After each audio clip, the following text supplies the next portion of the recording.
Welcome to the Point. Every race in an election cycle is important, at very least because it will impact the way government operates going forward. But sometimes races take on an added significance. Not that it's planned necessarily, but sometimes circumstances around a particular race elevate the profile of that contest to a higher level. And such is the case with Michigan's 3rd Congressional District, an open seat 2 years ago won by Peter Meijer. Meijer voted to impeach then-President Trump. Trump responded by endorsing John Gibbs in the Republican primary. Gibbs won, so once again, an open seat. Democrat Hillary Scholten came within 5 points of winning 2 years ago and is her party's nominee again. This year, nationally, Democrats and Republicans have been focusing on the race. The Democratic Congressional Campaign Committee was involved early on, as early as the primary. And this past week, the man who hopes to be the next Speaker of the House was in Grand Rapids to support the Republican candidate. I sat down with Republican House Leader Kevin McCarthy and 3rd District Republican candidate John Gibbs. Mr. Leader, I'm going to start with a question that it at least seems obvious to me. There are 434 other congressional districts you could be in right now. You chose to be in Michigan 3. Tell me why. Because we've got an extraordinary candidate. Look at the background from education, the top, growing up in the community, giving back, missionary, working in the administration, understanding how government works. This is a seat that I think will determine the majority of Congress. But we've got a candidate, Mr. Gibbs here, that has a background that very few across this country can have. And so I'm here because 1, yes, we can win it. 2, I believe in him, I support him, and I'm backing him 100%, and we'll play in this race. Talk a little bit about that idea of a majority, because while it is close, it's close enough for the Republican leader to feel it. You also know how unattainable it can sometimes be depending on what happens in individual races and what the moment is in the country, because what is the last thing that will happen before the election? Realistically, I know you're optimistic, but realistically, what does it look like for Republicans as you look across all of those districts? Look, no one gives you a majority, you have to earn it. And I think elections should be a contrast. I think the country should decide which direction do they want to go. And so Republicans will roll out next month the commitment to America. Our commitment's going to start out with making America energy independent, lowering your gasoline prices, making your streets and communities safe again, not by defunding the police, but funding them, securing our border, ending this fentanyl that's killing a #1 killer of Americans between the ages of 18 and 45, a parent's bill of rights. So the parents have a say in their kids' education. So if a parent goes to a school board meeting, they don't get fired for wanting their schools to open up. And you know what? Bringing the supply chain back from China to America. That's what our focus will be. And the Democrats are going to have to run on their record. Highest inflation in 41 years, highest gas prices, a DOJ that goes after parents that want to have a say in their kids' education, sending more supply chain to China. A clear contrast. And when you talk to a candidate like Mr. Gibbs, he understands the differences. He understands what it takes to be successful. He understands what it takes to invest in a company and work as an engineer to make sure that the future is brighter in America. I think that gives the Republicans a great opportunity to win the majority. Mr. Gibbs, 30 days ago, there was every establishment Republican group practically in the country that was putting money into this race, and most of it was not on your behalf. Despite that, you came out victorious, and as I point out, the leader of the House Republicans is here in support of your campaign. What does that say to you about this race, and what does that say to you about your motivation going ahead for the next 10 weeks? First of all, I'm extremely thankful to Leader McCarthy for taking the time out of his schedule to come over here for our district. It means a lot to me, and I think it shows that Leader McCarthy is really focused on the right thing. That is getting as large of a majority as possible in November. We want to get this right for the American people, and I love what Leader McCarthy shared about the commitment to America. Those are the issues that we need for all Americans from every background. Doesn't matter where you come from or what side you're on. These are things that are going to help everybody and lift all boats. So I'm just thankful for Leader McCarthy for his vision on that and for taking the time as well to come over here. And as far as getting here, it is what it is. I think that people are mature enough to understand you have a primary, and then after that, we all have to unite. We must come together to make sure that we take back the House and take our country back in the right direction in November. That's number one above everything else. And I'm so thankful that that's what I've seen with everybody since the primary. Everybody I meet with, people we talk to, people are mature and they're focused on the fact that we have to have unity going into November. So I'm very happy to see that. This is a dramatically different congressional district than it was 2 years ago. Not that that matters because you've already won once in this district. But given the makeup of the district, what do you focus on to try to get through the very different areas that take you from metropolitan Kent County into parts of rural Ottawa County and then back into the city of Muskegon? How does the message change, or is it the same for the whole district? Well, that's a good question. I think there are things that everybody cares about, such as the economy. People are looking at their bank accounts and actually having less money because of the inflation we're seeing right now. That's affecting everyone's bank accounts. It doesn't matter what side you're on. So that's a good issue to talk about how Biden's policies and Pelosi's policies are directly causing that. So that's a top issue. Related to that is energy independence and gas prices. The way that gas prices are going, I was talking to a group of black pastors. They were saying that the members of their church can't even afford to drive if their job involves driving because they can't afford gas. That is absolutely terrible. That's something everybody cares about. It doesn't matter if you're in downtown Grand Rapids or you're in Allendale. That's a universal issue. What's happening in the schools? This is another issue you see widespread consensus on. When I'm talking to suburban folks, rural folks, Hispanic, black, it doesn't matter. Parents want to have some input into what their kids are learning in schools. That's a universal issue. So I talk about the issues that we all care about, that everyone cares about, whether you're rural or urban. And I found a very good response with that. So we're going to keep focusing on that and nailing it home. Leader McCarthy, over the course of the past 6 years, there has been a lot of money spent coming out of Washington. Part of it was in response to the pandemic. Some of it was in the form of tax cuts. Some of it has now more recently been in the form of trying to get money to help somehow offset inflation. You and I once spoke just across the river at the Ford Museum, and if you go into that museum, there are a bunch of buttons that say WIN, whip inflation now, and that didn't work particularly well all those years ago, and inflation is not necessarily something that you can handle just by policy and politics. But given all of that, all of those different items, what do we have to do as a country to get our arms around spending if you think we are spending too much? There's been a lot of money spent in these last few years. You know, just since the Democrats took over the House, Senate, and White House, they spent another $9 trillion. You know, it was only the Democrats who voted for the American Rescue Plan. No Republican did. And even Democrats warned them not to do it, that you would cause inflation. The former Treasury Secretary, Larry Summers. And then you had Steve Ratner, who was an advisor to Obama, says the original sin of inflation started right there. And now for the Democrats to come back and even spend more. They have no plan to solve it. That's what in the commitment to America, that we bring our house in order, lower the gasoline price where we become energy independent, which will help lower inflation because of transportation and the rising costs of everything that you have. And then the incentive that the Democrats proposed to pay people more to stay home than to work.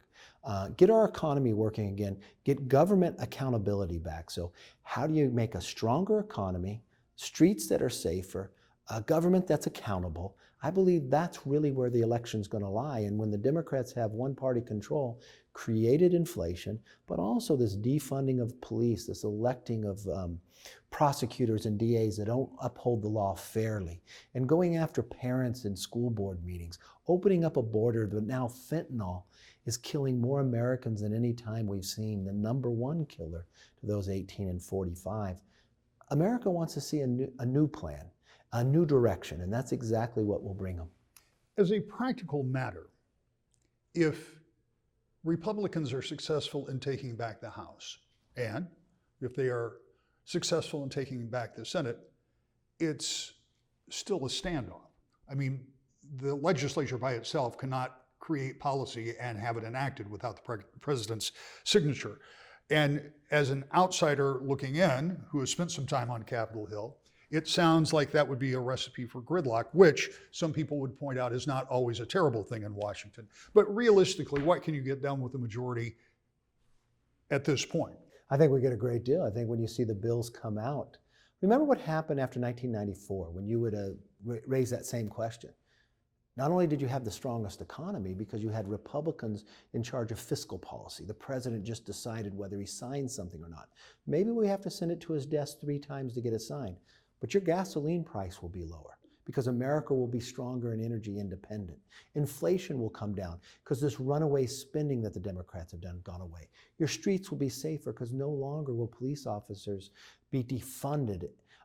We'll actually be able to fund them to protect our streets. Your borders will become secure. Your jobs will come back to America because no longer will we allow the supply chain China to dominate it. So I believe a lot could get done. You've got to pass the appropriations bills. We will pass them and send them to the president time and again. And I believe in this election is different than others. This isn't about one party or the other. This is about America and the direction that we're going to go. So independents and Democrats join with us. I think that approach with a strong voice in November, the president, I think you'll see the light of day that the country has decided to move in a new direction. Mr. Gibbs, I asked you this question knowing you're sitting next to the man who might well be the Speaker of the House if all of these candidates he's working with are successful. However, you will still be one member of a 435-person body, and there will come the time when the Speaker may want something different than what you want, because that's just the way it works. Not everybody has a singular thought. How do you approach that? And at the same time, how do you approach working across the aisle? Because if you're successful, you're going to be in a delegation where you'll need to work with other Democrats, at least from Michigan. Yeah, so let me start with the first part of that. I think the answer is very simple. Communication. Pick up the phone, have a phone call. You know, in my district, here's what people care about. Here's the situation that's happening. And I want to make sure I represent the folks that sent me here. So let's work together for a solution on this so we can come to a win-win. I think having open lines of communication with leadership as well as my colleagues is the way to solve this. I'm not, going Rambo and going off in crazy land. That's not what I'm all about. I'm all about playing as a member of the team. So I think if I have open communication with everyone, I think that's the way you solve that issue. And as far as working across aisle, look, I'm willing to talk about a good idea no matter where it comes from. Now, that doesn't mean that we always are the ones who capitulate, which often has been the case, sadly. We have to be the ones to step up too and have a two-way give and take. And I'm so glad that Leader McCarthy and hopefully Speaker McCarthy, who I'd be very, very glad and look forward to serving under, we're going to have that. We're going to be able to have a two-way conversation, and we're going to be able to say, look, if they have a reasonable idea, I would imagine that we would entertain that. But if it's not, then we wouldn't. So I'm all for negotiation and going back and forth. Look, my parents were Democrats growing up. I lived in Japan. I was the only American around, the only Christian around, the only black dude anywhere around. I'm all about getting along with people from different backgrounds and coming to agreement. So that's nothing new for me. I look forward to doing that in Congress. Look, his number one priority is to represent his district. That doesn't mean he's going to agree with me 100% of the time. Doesn't mean he's going to agree with the party 100% of the time. But what he's going to do is fight for his district to make it stronger, safer, and better. And I'm going to respect every position that he takes. And just as you talk about it, communications. Well, there's times we're going to disagree, but that's where you want the power of the idea to get there. What's interesting, your first question about a primary, no person ever got to Congress without winning their primary first. And that's the district gets to make that decision. And that's why when you go out across this district, when they look at the gas prices, look at cost of living, every time they're at the grocery store, the fear of what they're going to pay their utility bills, they want to see a new direction, and we have a plan to change that. When we come back, Democratic candidate Hillary Scholten talks about the race that is attracting national attention when we continue To the Point. Welcome back to the Point. The 3rd Congressional District race here in West Michigan is getting a lot of national attention. The district is radically different than it was 2 years ago after redistricting. Now part of Kent, Ottawa, and Muskegon County make up the new Michigan 3rd District. And Democrat Hillary Scholten is ready to take on the new district and a new opponent. We've got a lot to talk about, and part of what I want to talk to you about is the nature of this campaign, and as an observer, how I think it has changed. It's certainly different than it was 2 years ago. You were just talking about 2 years ago, you couldn't knock doors because of COVID, and as soon as you get done here, that's what you're going to go do. Exactly. So that's one of them, but there's a bigger change that I see, and you tell me if I read this right. Watching the Democratic Congressional Campaign Committee be in this district in a big way, having the Republican leader, Kevin McCarthy, in this week to support your opponent, this has become a race with a national profile far different than it was 2 years ago. Is that your take? You know, there is no doubt about it that this is a critical swing district across the country. And, you know, I think given the different makeup of the district, right, moving from certainly a Republican-leaning seat to now being a Democratic-leaning seat, according to Cook Political Report, it has a chance of being held by a Democrat for the first time in almost half a century. But, you know, the more things change, the more things stay the same, I say, because at the end of the day, the issues that are motivating me to run, the issues that I'm focused on, are the same as when I ran in 2020. I'm out on the doors every single day, and the things that I know matter to people, getting prices under control, bringing jobs back home, and now a new issue with the overturning of Roe versus Wade, a top issue that we hear about, protecting women's reproductive freedom, is really animating a lot of the conversations that I'm hearing about. Those are the issues that motivate me because they matter to me and my family too. Let's talk a little bit. This is pretty rudimentary, but I am always reminded that people are not always focused on these races early on. And now that we're in less than 70 days 68. Before the election, remind people of who you are, where you came from, some of your background. Yeah. I'm a fourth generation West Michigander, was born and raised here, proudly raising my own family here too. I think it surprises a lot of people to learn, you know, I was certainly not born and raised a Democrat, but when they learn about my background, you know, being born and raised in Dutch conservative CRC land, I didn't know a Democrat till I was a senior in high school.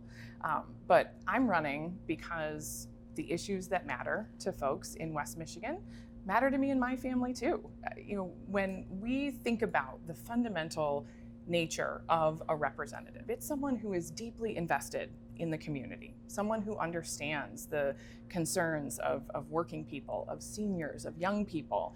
And when it comes to, you know, who's competing in this race, there's only one candidate that fits that bill. I'm a working mom of two people. I'm a public interest attorney, proudly served our country at the United States Department of Justice, worked as a social worker on housing and homelessness issues. And you know, now, again, proudly raising my family here too. Deeply invested member of my community, active member of my church. And folks know that, you know, the issues that they care about are the ones that I'm going to champion in Congress as well.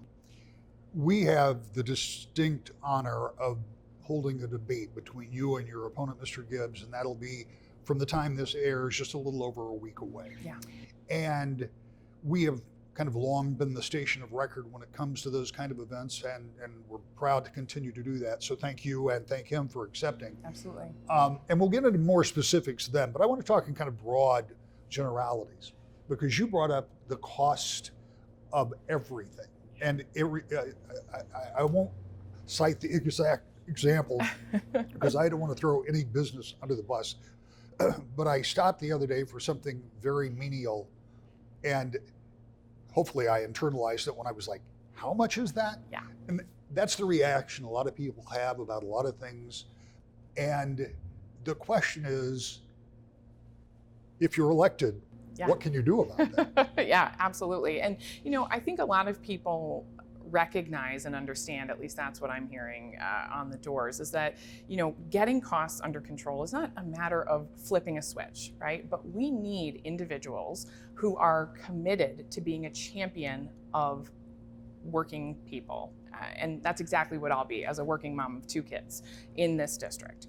You know, when we look at the rising costs and we see, you know, the big four oil and gas companies bringing in record profits in the last 3 quarters. You know, there's something wrong with that picture. You know, we have far too long let special interests, you know, rake in huge profits on the backs of everyday people like you and I. And we need individuals who are not going to be afraid to stand up to those special interests and say no. You know, I'm a mom of two boys, one about to be a teenager. I'm not afraid to say no to anyone. I do it for a living. And, you know, that's exactly what I'll do in Congress is, you know, stand up to these special interests and make sure that we can lower costs for everyday working families. One thing we talked about a couple of years ago, if my memory serves me correctly, has only been exacerbated because of the pandemic and now rising interest rate and rising rent rates, and that's housing. Yeah.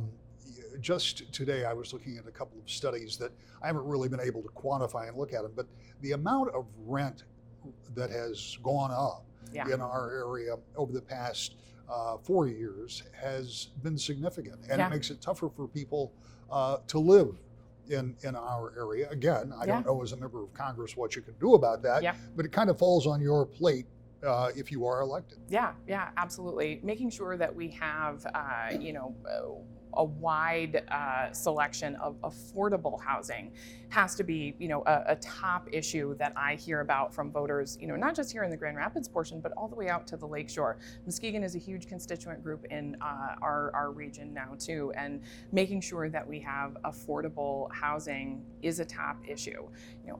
When it comes to rent control and making sure that we can build new units of affordable housing, I think that there's a lot of those issues that are handled at the local level. But I personally believe, as a federal elected official, that it is going to be of crucial importance to me to work with our local and state elected officials to make sure that we are doing everything at all levels of government to make housing more affordable for everyone. It's one of the reasons why I go out so often on the doors with our local elected officials, as I'm doing today, to talk in unison about what the various levels of government can do.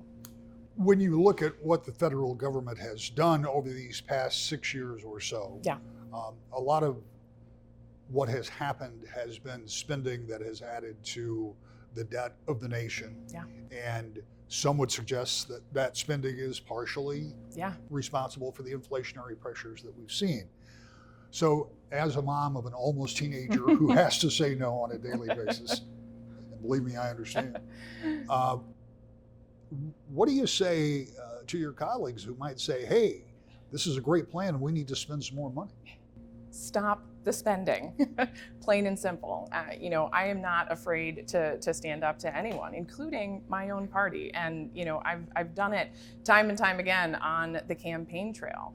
But we know that, it's not only Democratic spending within the last 2 years, which certainly has addressed, critical infrastructure needs, delivery of life-saving vaccines, but, tax cuts going back to the Trump administration, which added $2 trillion to the deficit and gave, tax breaks to the wealthiest 1%. And that's a bill that we are still paying, a check that was written that we just couldn't cash. We've got to get the spending under control. And I'm not afraid to stand up to Democrats and do it.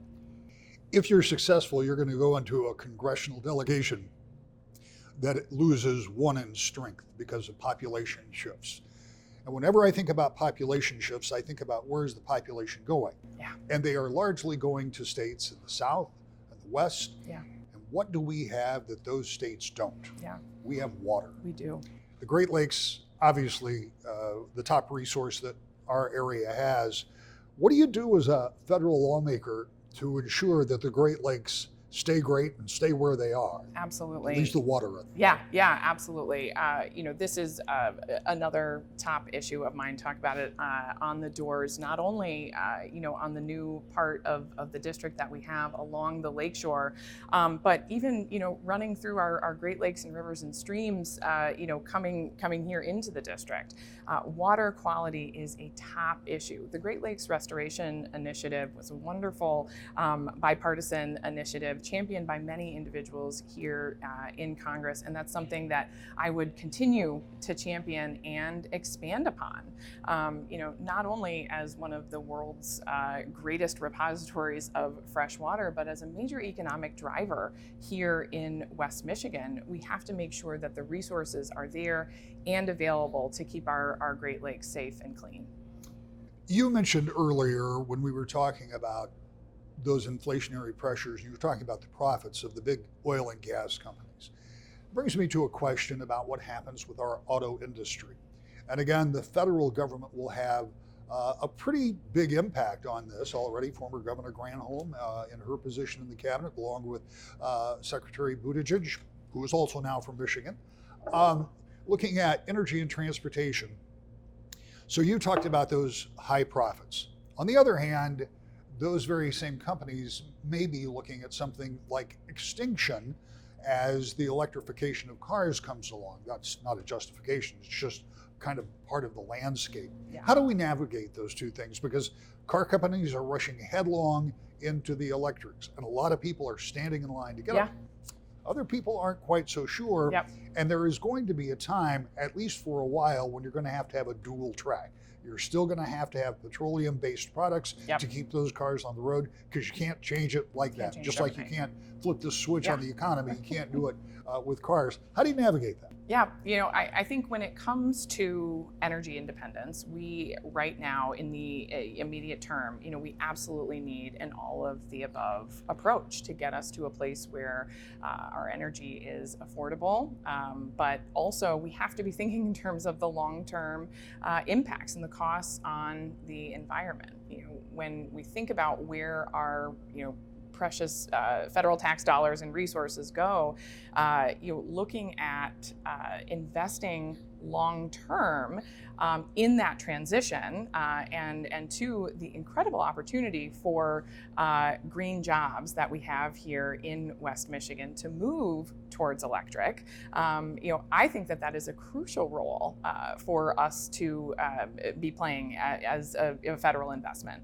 The infrastructure bill did a lot. We've got billions of dollars coming into just the state of Michigan alone to help us with that transition. Eventually, we're going to get to a place where the market will be able to sustain the transition on its own. But in the meantime, I think that it comes with partnerships with consumers, with producers on the ground, and having conversations about what's working, what's not, and how the federal government can be a partner and aid, but not hinder, what that transition might look like. But I feel like it has to be consumer driven, and not driven by an imposition from the federal government on the outside, but making available and accessible to individuals as they're ready. And we know that cost for so long has been a hindrance, where individuals wanted these types of products, but there wasn't enough of a market demand to make it happen. And now I feel like we're at a real breaking point where we can really get over that hump, and make electric vehicles more accessible, available, and affordable to the everyday consumer.